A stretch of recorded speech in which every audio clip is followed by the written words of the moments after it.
Melly Goeslaw mengungkapkan duka mendalamnya atas meninggalnya Nining Ningsirat, ibunda Nike Ardilla pada Rabu 21 Desember kemarin di Tasikmalaya.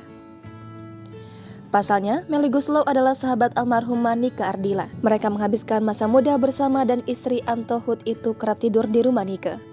Sehingga meninggalnya ibu Nike Ardilla seperti kehilangan sosok ibu juga bagi Melly Goeslaw. Lewat postingan Instagramnya, pada Rabu malam, Melly mengunggah beberapa momen dirinya dengan ibu Nike Ardilla tersebut. Dia mendoakan agar Nining bisa bertemu dengan putrinya. Bela sungkawa juga diaturkan para artis yang turut berkomentar di postingan Melly Goeslaw atas kabar meninggalnya ibu Nike Ardilla. Seperti diketahui, Nike Ardilla meninggal dunia pada 19 Maret 1995 dalam sebuah kecelakaan di Jalan R.E. Martadinata, Bandung. Meski meninggal, fans dan sahabat dekatnya selalu menjaga kenangan Nike Ardilla, termasuk keluarga Nike yang merawat museum Nike Ardilla, sehingga sosok Nining Ningsirat sangat dekat dengan penggemar putrinya. Jangan lupa subscribe, share, komen, dan like ya!